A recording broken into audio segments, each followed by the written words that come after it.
คลิปวิดีโอนี้จะเป็นคลิปวิดีโอการเลขเปลี่ยนคะแนน Data เนาะของเบอร์รายเดือนวิธีที่จะเปลี่ยนเนาะมีแต่เฮากดหมายเดา567เนาะหมายเดาแล้วก็11เนาะ11หมายเสียงกดโทรออกเนาะเงินที่เฮา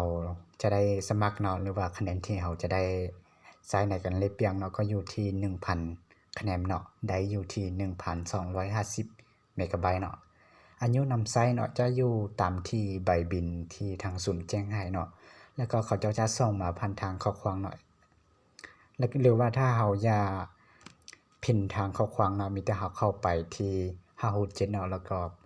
พิมพ์11ส่งไปที่567เนาะแล้วเขาจะมีการเลขเปลี่ยนอัตโนมัติให้สำหรับของรางวัลวันที่เนาะจะเป็นมูลค่าโทรเลข Data เนาะสามารถเลขได้โดยผ่านมือถือของทำเนาะ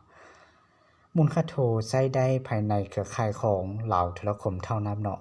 เบอร์1เนาะสามารถเลขได้5ครั้งต่อมื้อเท่านั้นเบอร์1เนาะมีแต่เลขเปลี่ยนคะแนนได้แต่5ครั้งต่อมื้อเนาะคันว่าไกล5ครั้งน่ะบ่ได้แล้วเนาะสำหรับการเก็บเก็นคะแนนของเฮาของทางศูนย์เนาะเลขรางวัลเนาะอาจจะมีการเปลี่ยนแปลงตามระยะกันเวลาความเหมาะสมของทางศูนย์ว่าเขาเจ้าจะมีกำหนดว่าเฮาเบอร์1หรือว่าจะเลขเปลี่ยนได้เท่าใดแล้วก็การเลขเปลี่ยนนั้นมันจะได้หลายหรือได้น้อยหรือใช้ได้